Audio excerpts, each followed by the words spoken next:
All right, good morning, ladies and gentlemen. Let's get started. So,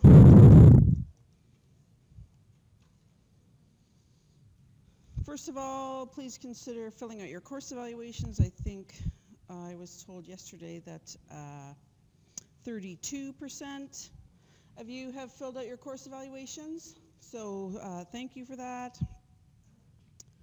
Well, you might not get that. That's old school. I think it has to go like this. There, you might get that a little bit better. So essentially, thank you very much for that feedback.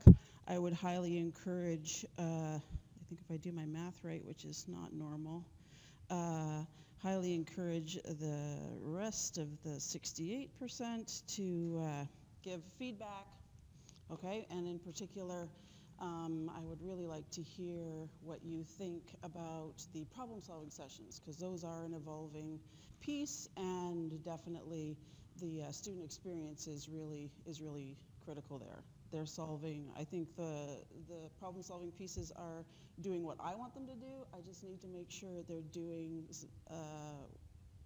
what you want them to do, okay? So some feedback there would be awesome. And then just a note or a reminder on the time frame for which test 3 will encapsulate, okay? Today we'll be going over a whole body integrated question. Okay, so on the 3, we talked about there being 4 questions. The first 3 questions, there will be choice, so you'll answer one of 2 for question 1, one of 2 for question 2, and one of 2 for question 3. So that's kind of been the normal scenario. The last whole body integrated question, there will only be 1. Okay, so this is one where the whole class gives a shot at the same question.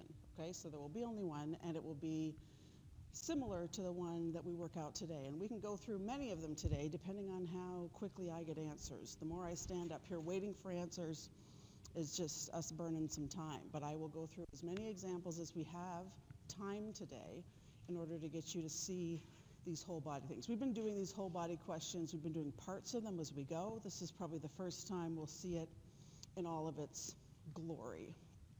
Okay? So we will use graphs. So we're going to be working from these, the first example from these graphs. So our example is going to be hypovolemia. So you're losing blood. It's a super bad day. You're losing blood. And we're going to be using these graphs, again, just to check our work. You will never be asked on any test to please draw a series of graphs, right? That would be like this. So what we're going to be monitoring here is we have things like blood volume, mean arterial pressure, heart rate, cardiac output. So all of these things are things that we have been estimating as we go, and here we will just make sure that we're on the right track by checking our work.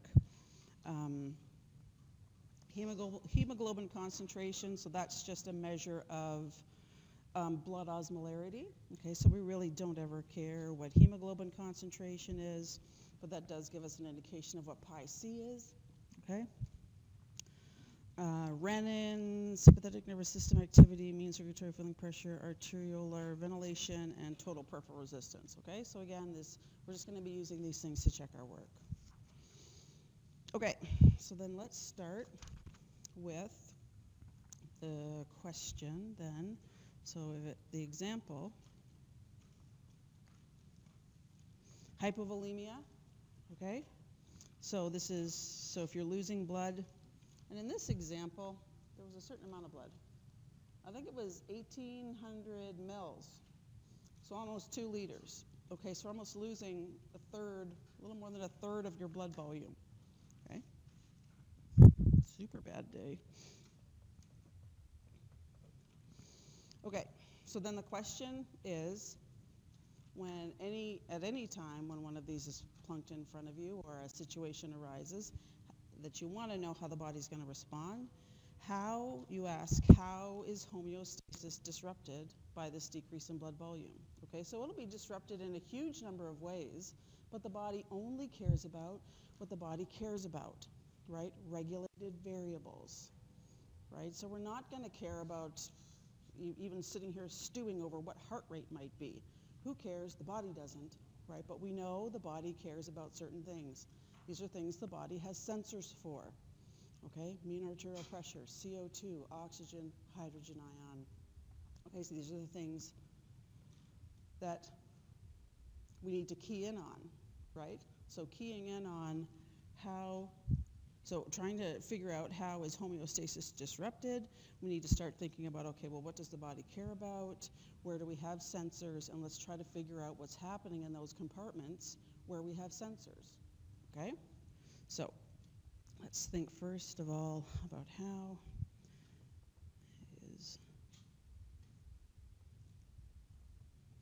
is homeostasis disrupted?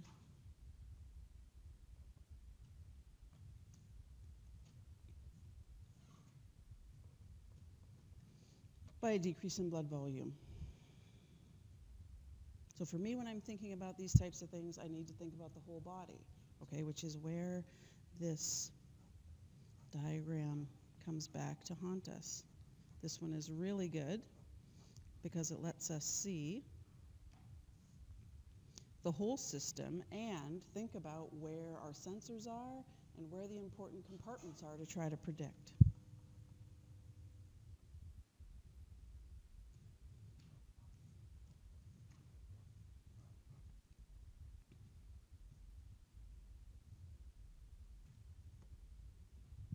Okay, so if this was plunked in front of you on the final exam, how would you start thinking about it? How would a decrease in blood volume disrupt homeostasis? Yes. Decreased mean arterial pressure, right? We've got a decrease in volume everywhere, so we're going to have a decrease in pressure everywhere, okay? So indeed, we have a decrease in mean arterial pressure. And you know, just dropping mean arterial pressure gives us like 2.5 pages worth of work to do, right? We've already seen how changing what can result from that drop in mean arterial pressure. So the decrease in mean arterial pressure is because we have a decrease in volume, therefore a decrease in pressure. Okay, so then, where else are we going to go? Think about what else is regulated that we might disrupt that we've talked about. Okay, what else are regulated variables that we've talked about?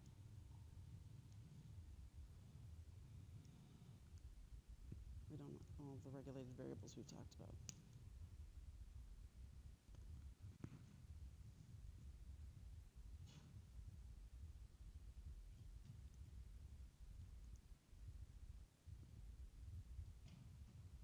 Yeah.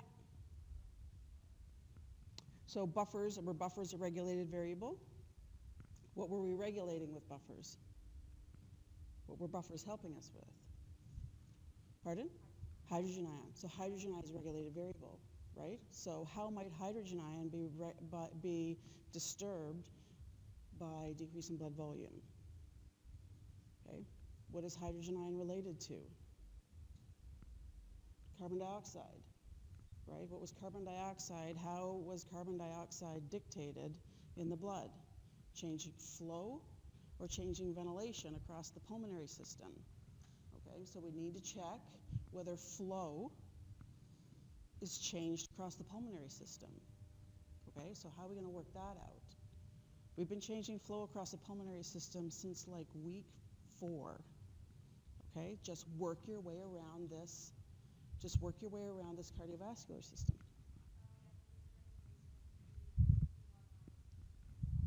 We're going to use from here to here. Perfect, okay, so we could say, indeed, we're going to use our equation flow equals P1 minus P2 over R. Excellent. So where are we heading? What are we going to conclude from that using that tool? Yeah.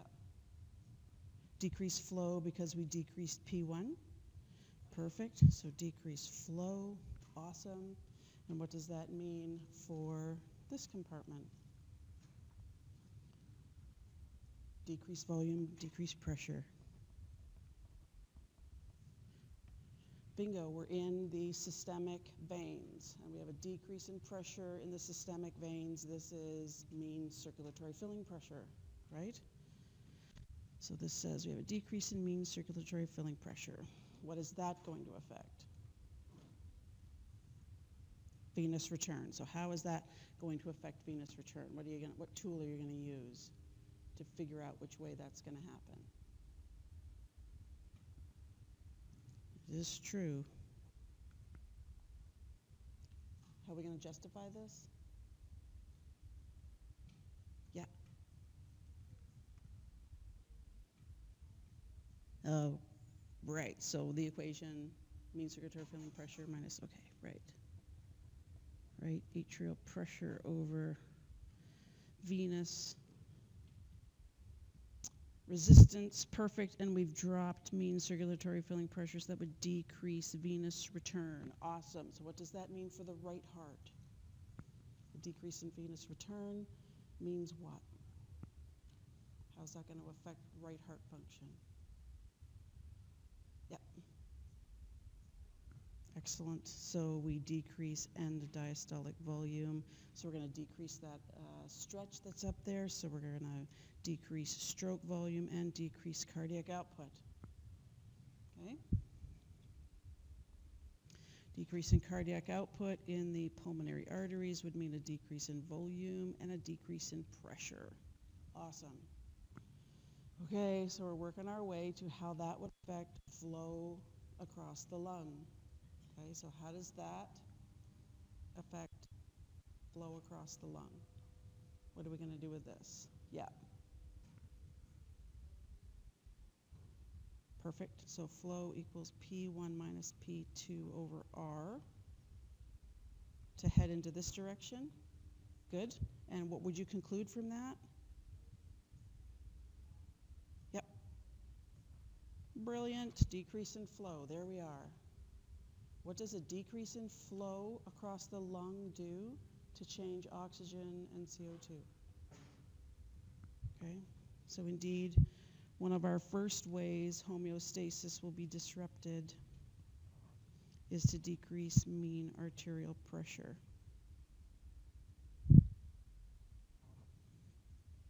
One of the second ways is to decrease cardiac output of the right heart and therefore decrease flow across the lung. Okay? So what is the consequence of a decrease in flow across the lung? Okay, we're working our way there. What's the consequence here? Yeah. Decreased CO2 gas exchange. Okay, perfect. So how did we get there? What tool? The VA over Q ratio. Brilliant. Boom, so we're there, and so we have our ventilation is normal, right, because nothing has provoked it yet. Flow is down, so our ratio is getting big. So we would increase PaO2, which would increase PaO2, and we would decrease PaCO2.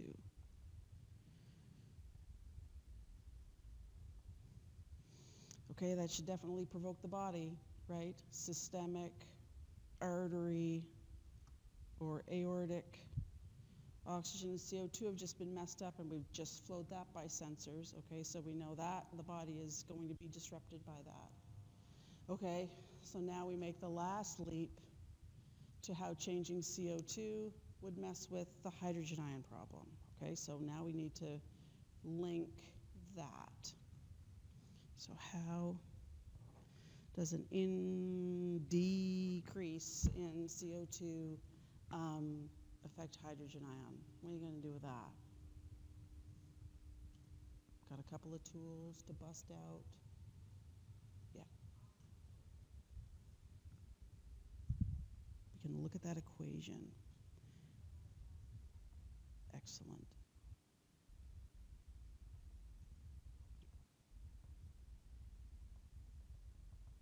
We can look at that equation, bingo, and then so we would decrease CO2 is really what we're talking about here, which allows us, which then pulls the equation towards CO2, okay, which is going to result in a decrease in hydrogen ion, which would be an increase in pH, and a decrease in buffer, okay? Even though the buffer piece isn't really a regulated variable, we'll just keep an eye on it, okay?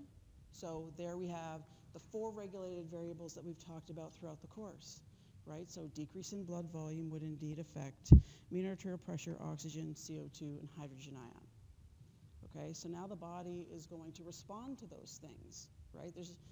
And we only respond to things because we have sensors, we connected them up to the coordinating center, and then we're going to come out and change effectors, okay? So now we are, since regulated variables are dictated by that negative feedback loop, right? We are going to start whipping around that negative feedback loop, okay? So in terms of trying to figure out, so this is how homeostasis would be disrupted, and then we could ask, well, how would the body try to compensate? Okay, so how would the body then try to compensate for these problems? Okay, so then let's think, I'll leave that up there for a minute. So let's think about our compensations. Okay, so in terms of compensations, in order to try to keep your thoughts organized, how I try to work through these things is I try to think about my sensors, what sensor is being bugged by what change in the variable, and then work through the compensations in terms of time. Okay, so in order to try to organize my thoughts, so I think about the sensor, and then I think about what would happen in milliseconds to seconds, so I'm trying to think about my nervous system. And then I think, okay, well, what would happen in seconds to minutes? So I start to try to think about my hormones and rolling those out. And then I think about, well, what would happen on hours to days? I try to think about how the kidney would be affected. Okay, so think about the sensor first, and then think about time. Right, that way, if you organize your thoughts that way, you will, it'll be a much more, you will get all the pieces. If you just start grabbing pieces here, there, and everywhere, you might end up missing something, okay? So let's then all throw out our first sensor. Okay, so let's pick on mean arterial pressure, because we threw that out first, and let's start with the high pressure baroreceptor.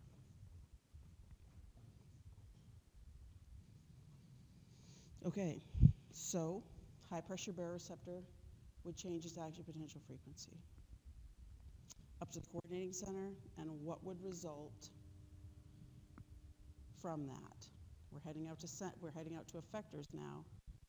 How would we communicate with those effectors on a milliseconds to seconds time scale? We'd be nervous, right? So what's the sympathetic nervous system doing? With an increase or with a decrease in mean arterial pressure, what's the sympathetic nervous system doing? Is it increasing or decreasing? It's increasing. Perfect. And then the parasympathetic nervous system would be decreasing. Okay, so now we think about where is the sympathetic nervous system connected? Because now we're thinking about the effectors, right? So what is the sympathetic nervous system plugged into that are just going to respond to that increase in sympathetic nervous system stimulation? Okay, so throw out a piece of tissue. Nodal cells. So we're going to go to the heart first. Brilliant. So nodal cells.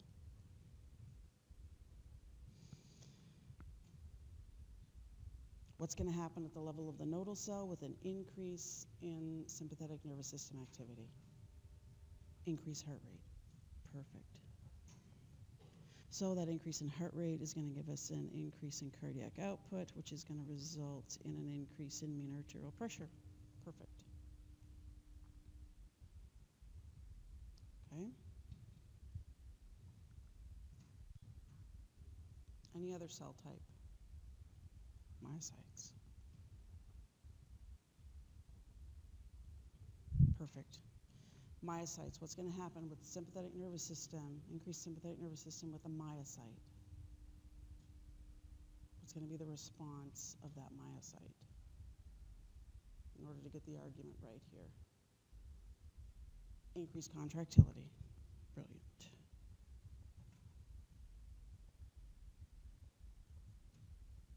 Increased contractility, so that increased force of contraction, okay, that's going to increase our stroke volume, increase our cardiac output, which is going to increase our mean arterial pressure.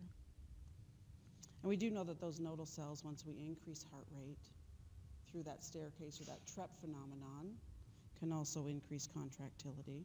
Okay, so we are starting to see then how the body is wired to then bring our mean arterial pressure back.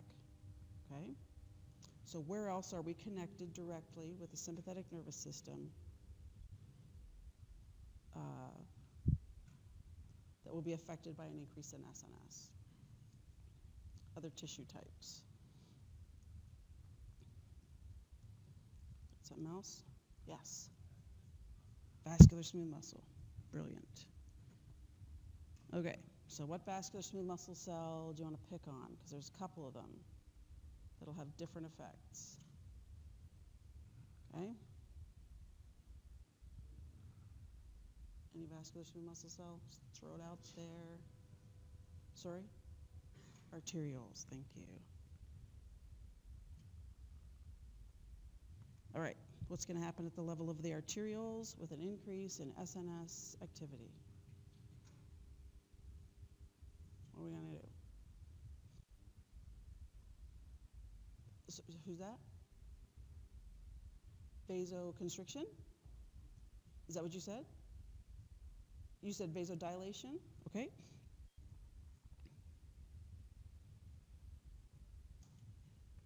Okay, vasodilation. Do we agree?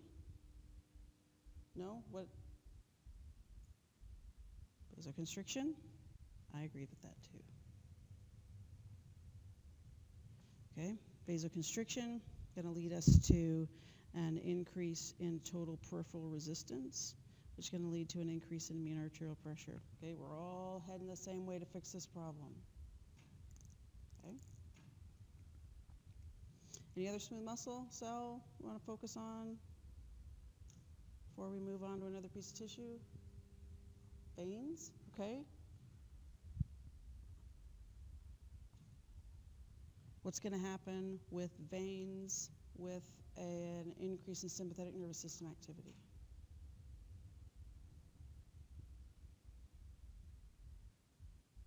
If someone answer, just put your hand up so I can see you. Yeah. Venodilation. Yeah, we're all okay with venodilation happening. Increase SNS, venodilation. Venoconstriction. Okay, increase SNS, venoconstriction.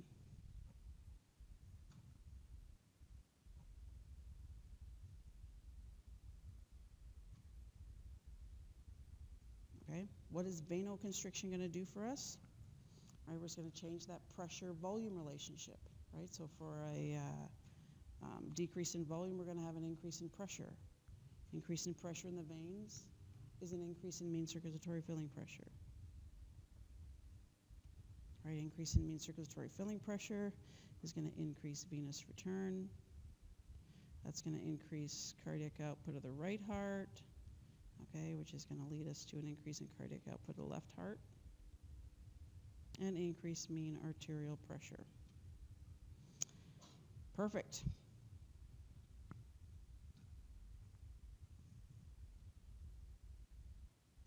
Okay, anywhere else you would like to go directly? Or if you want to start thinking about a different time scale, our seconds to minutes time scale, we can move into that.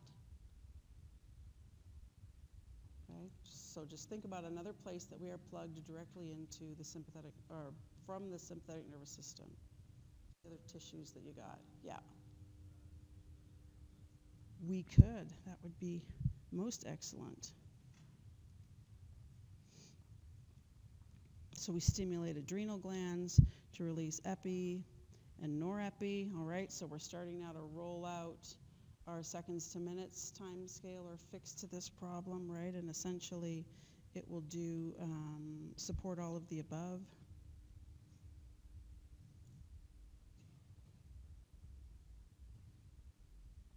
right? It'll support anything that we have changed that has used an adrenergic membrane receptor population. That's what it's going to support. And so far, that's all we've got up here on this page so far, okay? Good, so we're starting to roll out the hormones. Perfect. Any other ways to get hormones out? Any other thoughts there? Direct SNS connections still.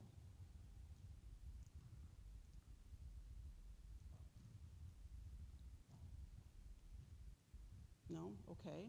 So, do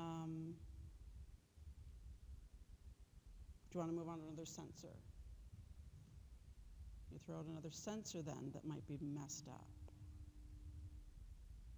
Where would you go next? So far, you've probably got about maybe 2.5 marks here. Okay? So where else would you go with this?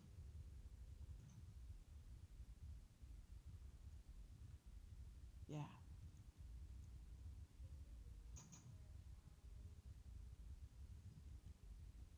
So water reabsorption, so that's an interesting idea, right? So we could go to the loop of Henle and increase water reabsorption. You know, you went there because you know that'll fix the problem, right?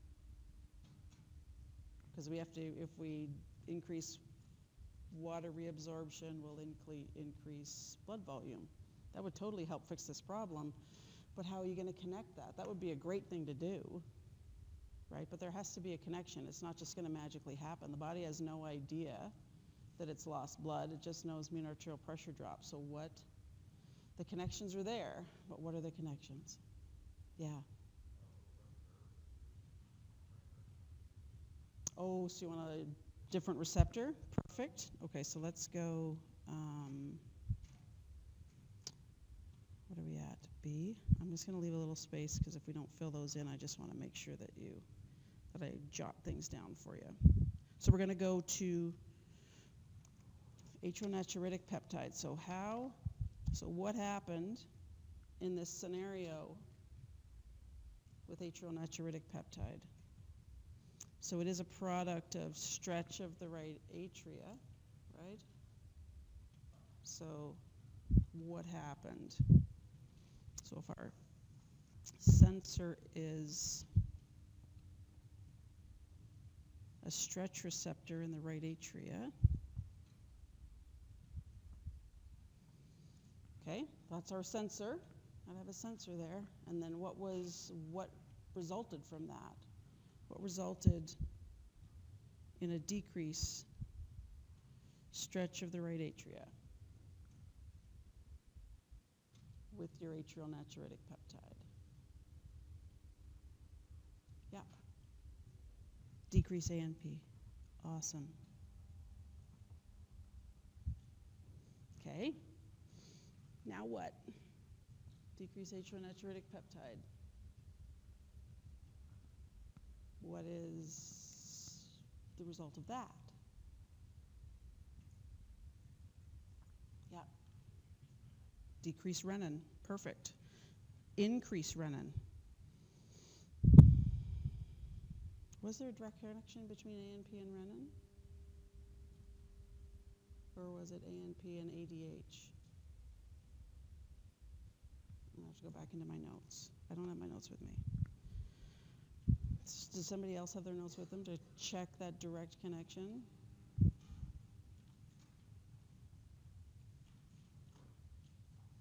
I just want to make sure what we talked about. It's both of them? Let me take a look.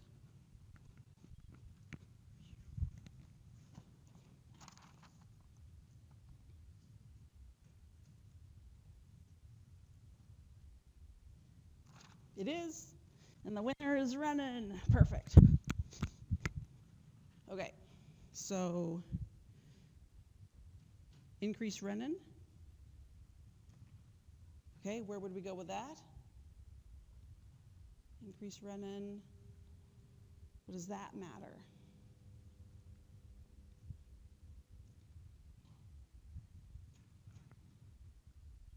So here we're talking about systemic renin, right? We're talking about whole body renin now. So don't get balled up on all that local regulation that the kidney doing what the kidney does.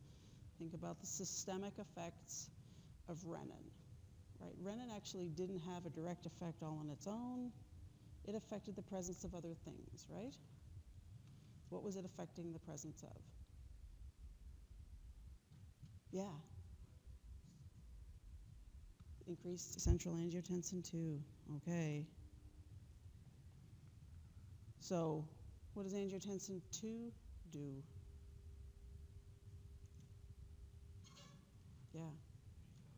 It's a vasoconstrictor. Okay, so it is going to be hormonal support, further hormonal support for this, right? It's a systemic vasoconstrictor. All right, so systemic vasoconstrictor, which is going to increase total peripheral resistance, which is going to, increase mean arterial pressure. Awesome. Okay. That's another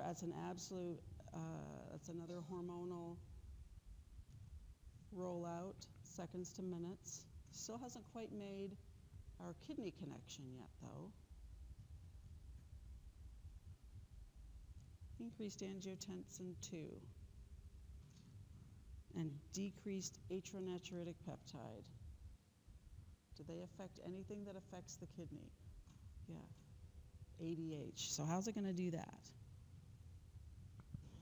Is it, you're going to increase ADH. Brilliant. And we should probably, so let's say, so there's a couple of ways, right? Atrionatriuretic peptide inhibits ADH directly, right? So a decrease in atrionatriuretic peptide would increase ADH. So we could pop that off of,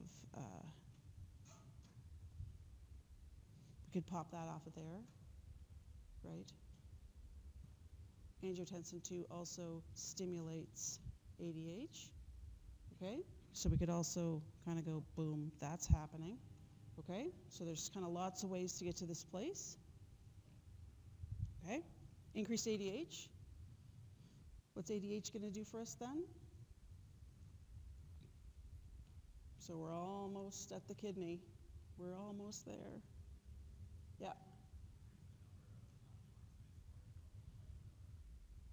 Perfect. So we make the distal tube and the collecting duct more permeable to water and vasoconstrict afferents over efferents, right? And then all that stuff that ends up happening lands on increasing water reabsorption, right?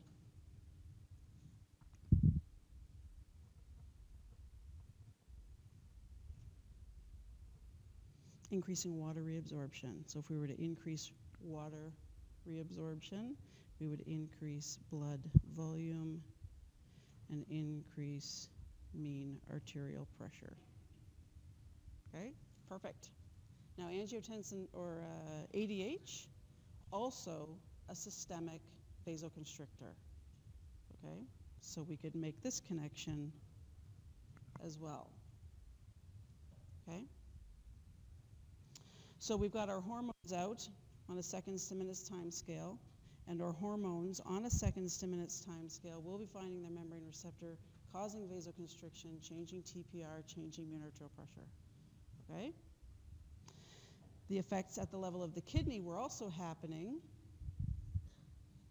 in terms of making it more permeable and vasoconstricting afferents over efferents, but then we have to wait because everything else is dependent on glomeruli or having things filter. Okay, so that's why the level of the kidney, this, is going to take hours to days to occur. Okay, so we've got a third time scale here that's been busted out, not because because ADH takes longer to find its membrane receptor. It doesn't. It's just because of the tissue that we affected by that hormone. It's now just going to take time for us to actually see the effects of this. Okay? So just note, we've busted out our third time scale up here. Okay? Okay.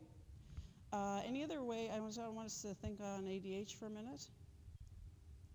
Is there any other way you can think of to get ADH out?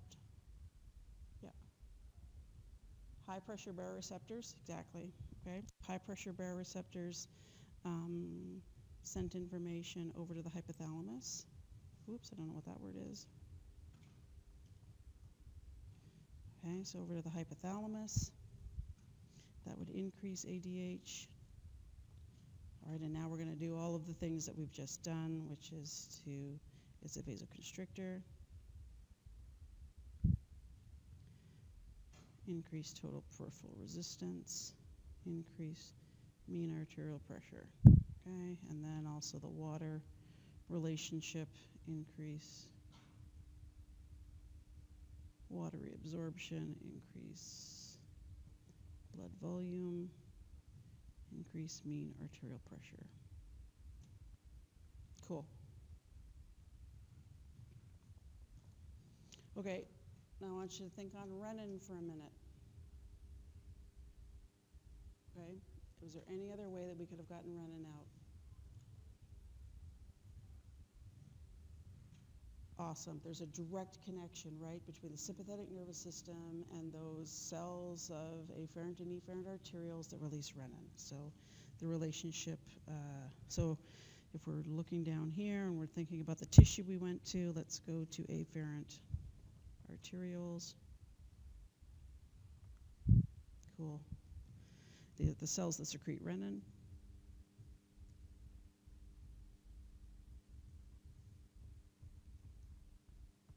Perfect. Okay, and the relationship looks something like this. Okay, increased SNS, increased renin. Okay, and we've already kind of explored that I'm going to have, this is going to result in an increase in angiotensin 2, an increase in ADH. All right, and these will result in vasoconstriction, increase in TPR, increase in mean arterial pressure. I'm also going to throw aldosterone out there. That was one of our trio. Okay? Cool. I think that's it for the high pressure baroreceptor.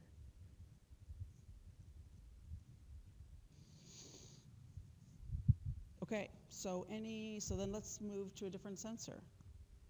Okay? Any other sensor then that would be affected by how homeostasis was disrupted? Right? Think about a sensor that you want to go to next.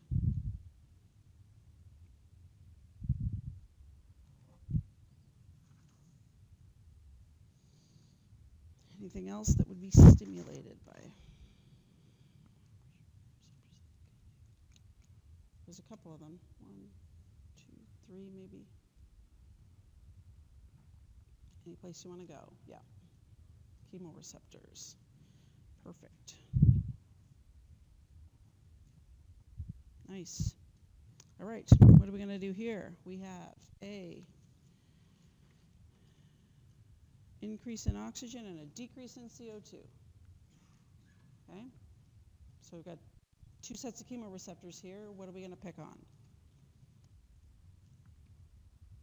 Increase in oxygen, decrease CO2. Okay? Got it? So what will be the result of that? Increase oxygen flowing by a chemoreceptor, decrease CO2 flowing by a chemoreceptor.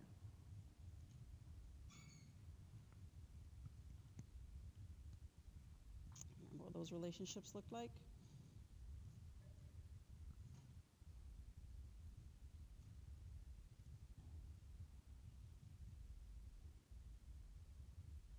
Yep.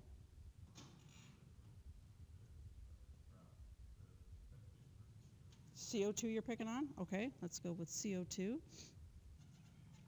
So the ventilation graph, like that. Indeed. So as a result of our decreased CO2, we would expect to see a decrease in ventilation, right?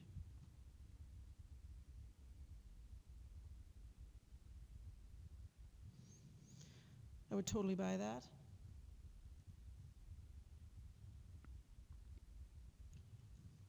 What about oxygen? What's going to happen with that sensor?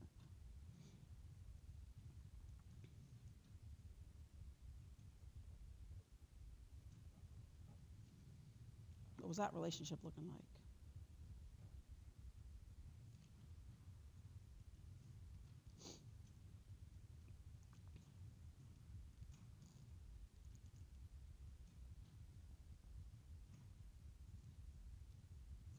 Give it a go. Is it the longer? So like that? Is that what you're thinking?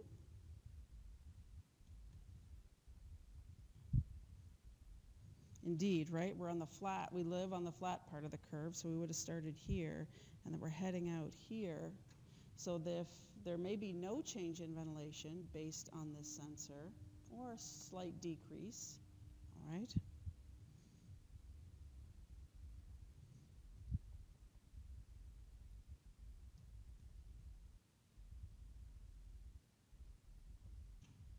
But remember, both of the oxygen and the CO2 sensors head into A of our intercentral pattern generator. So even if we have one coming in that's saying drop and one coming in that's saying no change, the net result will be a drop.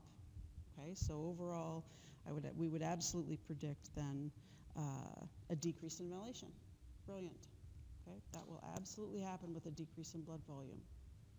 Okay, kind of a weird thing to predict in terms of what would happen with a decrease in blood volume, but there it is. Okay. All right, so we went with mean arterial pressure, oxygen, CO2, so hydrogen ion. So let's pick on hydrogen ion for a minute. Piece of paper. Getting tall. Let's see how that goes.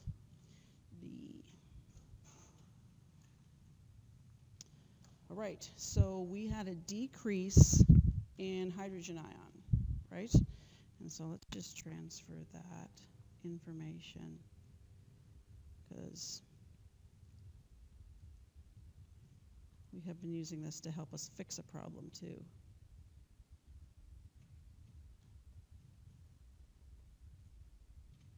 Okay, so we had a decrease, so we were pulling in this direction. Okay, so that's just transferred from what we were talking about. Drop in hydrogen ion. Okay, so first line of defense for hydrogen ion. What are we going to do? Yeah, we got the buffers. Good, good. So buffers, what would happen there?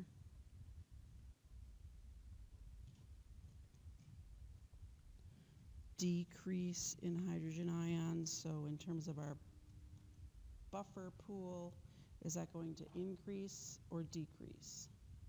If we're looking at this form of the buffer, we've got a decrease in hydrogen ion, so what way are the buffers going? Oh, perfect. Right, we pull the equation in that direction. Why? We're minimizing the disturbance by stripping hydrogen ion off of other protein buffers.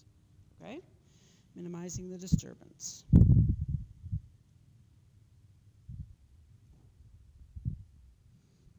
Okay, how would that hydrogen ion change things at the level of the lung? And remember, we have a sensor here too now, right? And the sensor was the same as this one, we think. Okay, so when it comes to hydrogen ion, going to have the same effect on ventilation. Okay?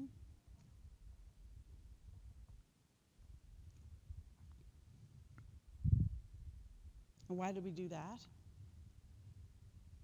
Why is that going to help us with the hydrogen ion problem? Work through that. Why did a decrease in ventilation? Why would we be wired that way? What's that going to do for us? Yeah.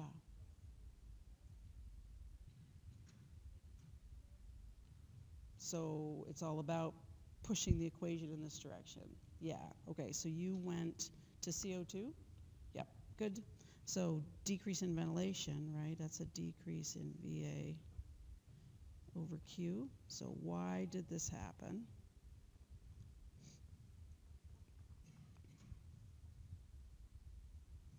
Decrease in my numerator makes my number smaller. Boom.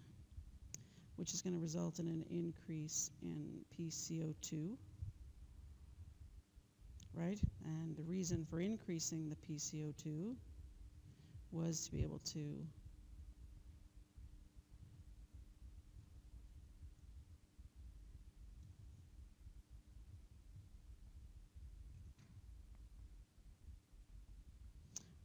to increase here, right? To be able to push the equation in that direction, right? That was why we're rigged this way, okay? That's the connection. Okay, and then when we think about what would be happening on our third time scale with hydrogen ion, we set our focus on the kidney.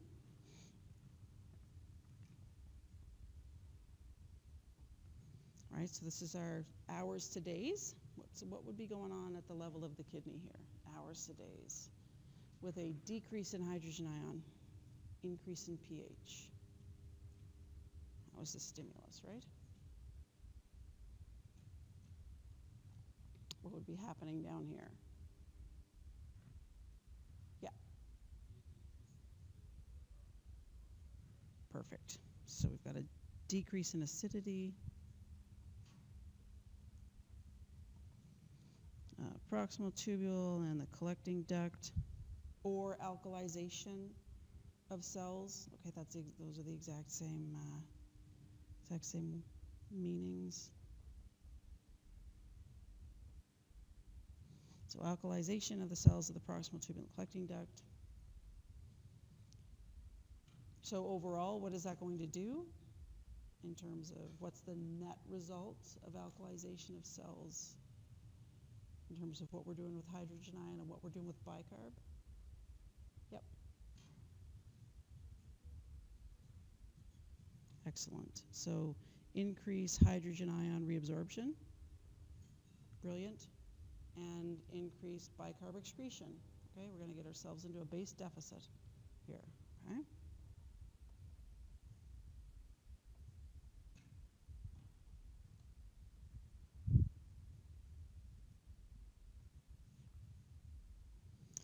That will work.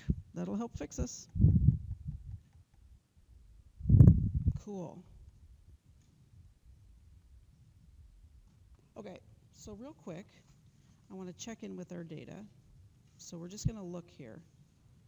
We talked about, because there's something happening here that I want to make sure that we get on this piece of paper before we go, okay?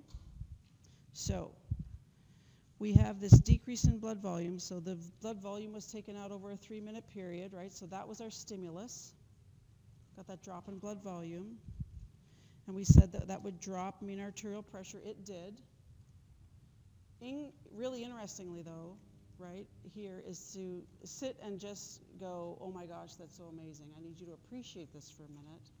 As we were taking the blood out for 3 minutes, time scale, the body didn't wait for us to be done taking it out before it starts to compensate, because we have compensations on a milliseconds to seconds time scale, okay? So the millisecond the mean arterial pressure started to drop is the millisecond we started to compensate, right? So if we look at our first time period, right, so if we take out that 1,800 mils of blood and we look at what mean arterial pressure was over that 3-minute time period, look at how little mean arterial pressure dropped. You have pulled out more than 1/3 of your blood volume. And compensations over seconds to minutes have led to a mean arterial pressure drop of only 8 millimeters of mercury. Okay, so all of those things that we listed with what the SNS was doing, right, that was maintaining our mean arterial pressure as close to 100 as it could get, while we pulled out more than 1/3 of your blood volume. Okay, so that was all of these things at work on a milliseconds to seconds and a seconds to minutes time scale. Okay, if we would have had a much earlier reading of what mean arterial pressure was, like it would have gone down further as we begin to compensate. But incredibly, you can remove more than 1/3 of your blood volume and your system will be working in order to not allow your blood pressure to drop. Okay, brilliant system. But we do get it to drop. And then we started, and so part of that compensation, right, within that 3-minute period, part of that compensation was an increase in SNS, right? Boom, there we are, we've got that increase in SNS, right? And then you connected that up to, before we go to the SNS, we also had we predicted a drop in mean circulatory filling pressure. So those were our effects. So that's there too. So we were right. So we increased SNS activity, right? And that would have been we would have predicted an increase in heart rate. Okay, that would have predicted an increase in total peripheral resistance. So you can start to see all the things, the manifestations of what we were doing with each of the effectors is starting to change to allow mean arterial pressure not to drop any further than that, okay? Because all of that stuff we were talking about was happening in this window, okay? But now when we start to look at what's going on over, we have also got our hormones out here too. Let's check that box. So we got our seconds to minute, or milliseconds to seconds, seconds to minutes going. But then, looking at this blood volume, within a 5 to a 10-minute time period, blood volume starts to go up. So where's that coming from? The kidney works on an hours to days time scale. You did have an increase in water reabsorption on your answer, but this can't be the kidney. So we're missing something. We're missing something here. Okay, I'm going to take a break for 5 minutes, and then we'll come back and think on what piece we're missing.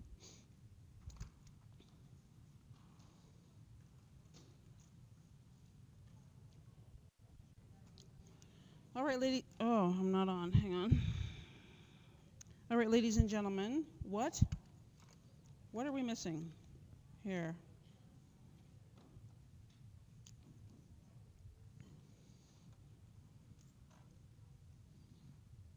How are we doing that?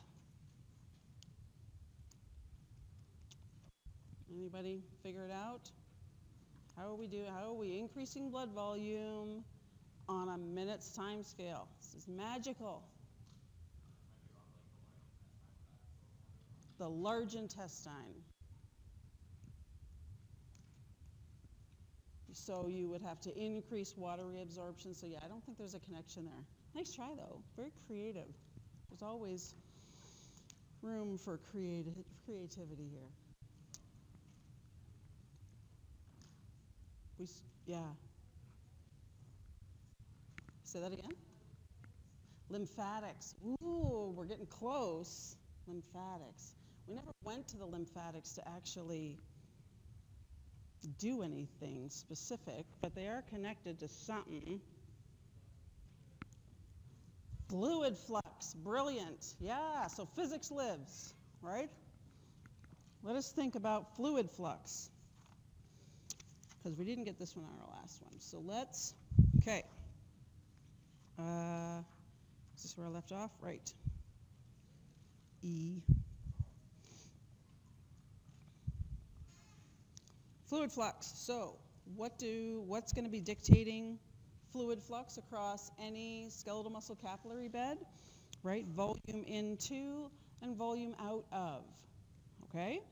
So I'm just going to take that volume into, volume out of argument from here and just transport it so we can focus a little bit. Okay. So we are thinking about volume, we're thinking about this.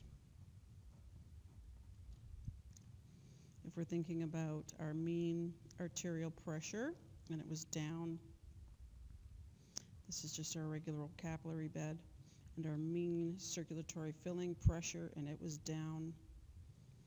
Okay? We are then thinking now of our volume into, volume out of. Okay, let's take our volume into. So what we're trying to do is predict capillary pressure. What is in there? Right? That was the game when it came to fluid flux. Okay? Volume into. How is that affected? Oh, I'm really big there. Oh, okay, volume into. Someone want to take me through that one? What's going to happen here? Volume into or volume out of. Pick your favorite side and run with it. What do we got?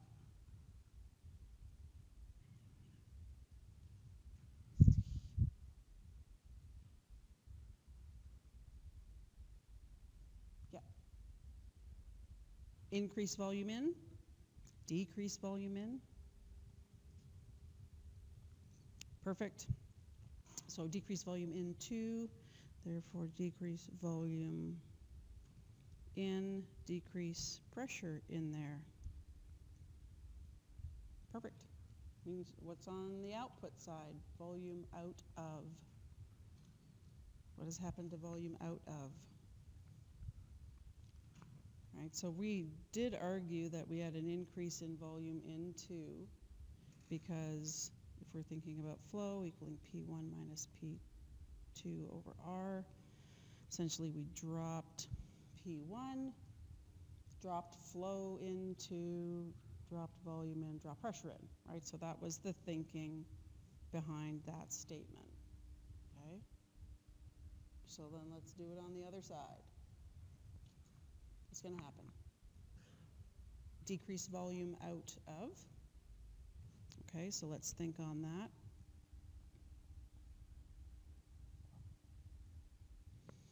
Okay, so volume out of, all right, mean circulatory filling pressure represents P2, right? So if we're going to, yeah.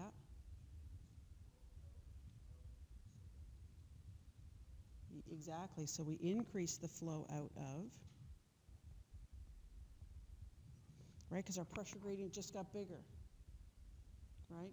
The P1 and P2, the pressure gradient got bigger. If the numerator got bigger, flow had to get bigger, right? Brilliant. So increase volume out of. If I'm increasing volume out of the capillary, there has to be less volume in it, right? So decrease volume in, decrease pressure in. Awesome. They both match. Why did we care about all of that?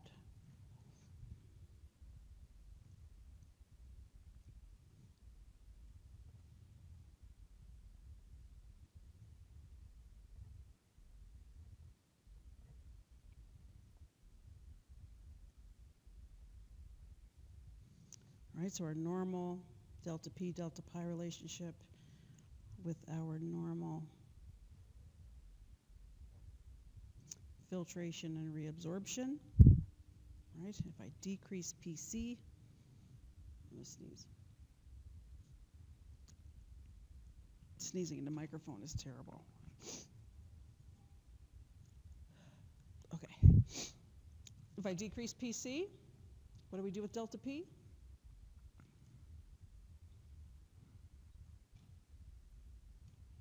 Remember what delta P was?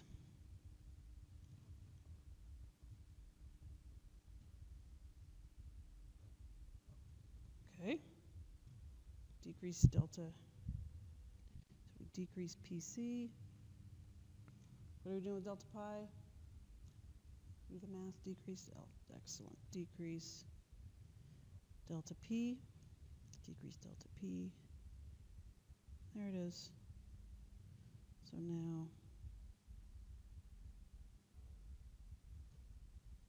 decrease filtration, increase reabsorption.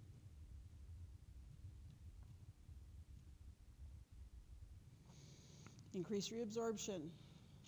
Okay? We're reabsorbing. We're moving fluid from the tissues into the blood space, right? What's this going to do for us? Increase blood volume, increase mean arterial pressure.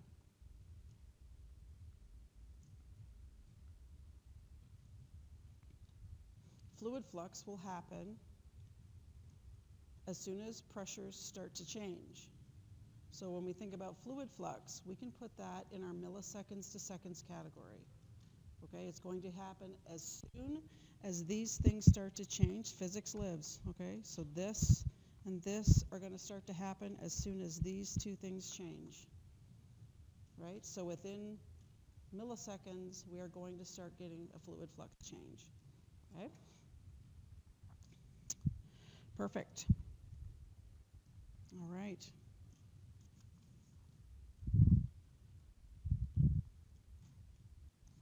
That's a really good job. Okay, let us get back to our graphs. Make sure.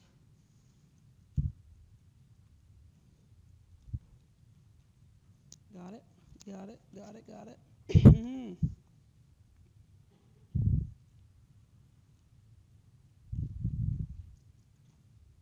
Good, okay. I think our graphs are good.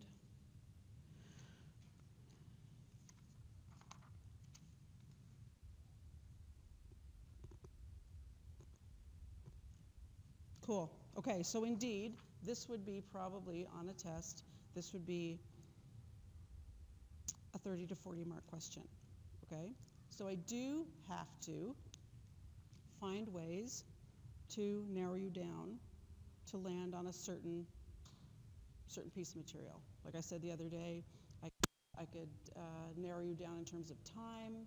I could get you to focus on certain corrections, et cetera, et cetera. Okay, so please make sure you read so that, I mean, that all this would come out on a midterm or on a test would just be a thing of beauty.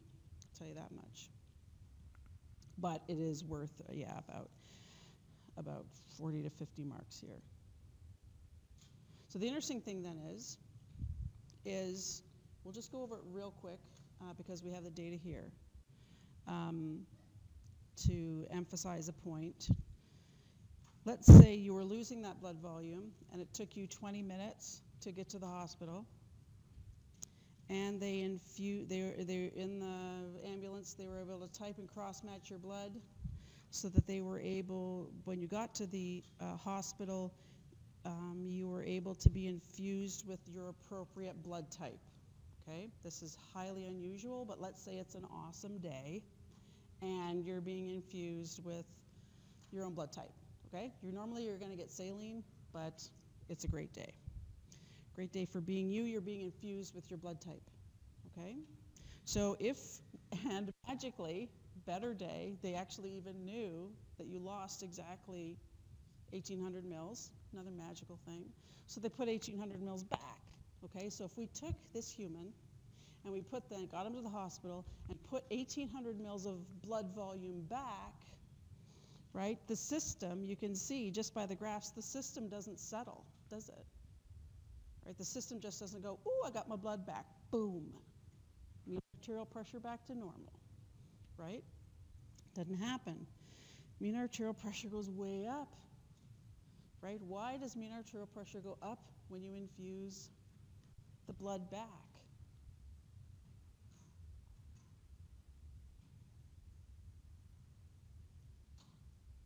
Why might it go way up? I mean, the great thing is it's coming back down to normal. So in 20 minutes, your life is going to be good, right? Blood pressure goes way up because you're putting in this volume in a totally compensated state. So the vasculature is all constricted up, okay? So in order to get your mean arterial pressure back down to normal, so if we infuse that blood and we go above 100, we would say, how does infusing that 1,800 mils disrupt homeostasis? And you would find that it's the exact opposite of this. So take all your arrows and flip them down, okay? The moral of the story is mean arterial pressure can only go up or down, okay? There's no sideways. Mean arterial pressure can only go up or down. So when you're thinking about a high pressure baroreceptor, it either does this response or the opposite response. There's no magical in between. The body is rigged this way. Pressure goes up, it does the opposite to this. Pressure goes down, it does this, okay? So critical for you, there's really only two scenarios to remember, right? Because the body is just rigged that way. Critical for me, though, on any test, is that you show me how you get to your answers. This is why we've been justifying our answers as we go the whole time. Because there will be some folks who then now develop the strategy of, since mean arterial pressure can only go up or down, I'm going to tell Coral about an increase in mean arterial pressure whether she asks about it or not. Because surely I can get part marks. The answer is no, you can't. If you do not justify that mean arterial pressure change, we stop marking, okay? So you cannot just show up and on the final exam write, ooh, whatever this example is, I don't care. Mean arterial pressure goes up, and here's what I'm going to tell her. Do not do that. The answer will get you 0. If you tell me about how that mean arterial pressure went up, right, and got yourself into an error, and I can see the error in your logic, and you did get pressure going up when it should go down, I will continue grading. But I will not grade if all that shows up is mean arterial pressure goes up, because I have to protect you against the guessers. 50% of the time, you'll be right, correct? So we can just sit in there, flip coins, and answer test questions. That's not how it works, okay? That's why we've been justifying all the time. You have to justify your work. Just continue doing what you're doing and you'll be fine, okay? But don't just come in and say, blah, mean arterial pressure went up. That's not going to get you anywhere. Tell me a little bit about why you think mean arterial pressure went up, right? And it doesn't have to be a lot, right? You just have to show something that you're thinking about why mean arterial pressure went up or down. Okay, so that's a critical piece. Just continue doing what we're doing, though. Okay, justify your answers. So what I would highly recommend is you go back to the cardiovascular mechanics exercise. Okay, go back to decrease in left heart function, decreased right heart function, vasoconstriction, vasodilation, and do this again and again and again and again. Right? And if you do that 4 more times, you'll actually see, yep, it is absolutely true. Things are just flipping, okay? Mean arterial pressure can only go up or down in either of those situations, right? So those are a great source for practice. Remember your fluid flux? That's something that we've been forgetting as we go. That's why I wanted to make sure you got it nailed today, because it's kind of been dropped off as we've been doing other examples. Make sure you get the fluid flux in there. But other than that, that is an incredible answer to the question. Okay, so are there any questions about, so there will be a question like this on the final exam. Just tell you right outright, okay? It's coming. Know how to do it, okay? Are we have any other questions about the final? Any other questions about here? Any other questions about what's coming? Yeah. There are no seminars this Friday because Friday isn't Friday. So it's just that weird thing where today is actually Tuesday. The schedule is making, so the last day of classes was Wednesday. Thursday was making up for your Thanksgiving Tuesday. Friday is making up for your Thanksgiving Monday. So this week's schedule is actually Monday, Tuesday, Wednesday, Tuesday, Monday. So Friday's Monday. So the answer is no, we don't have anything there because we don't have anything on Monday. Okay, we good? All right, well, thank you for going through some physiology with me today, this week, this semester. I appreciate it. Lots of fun.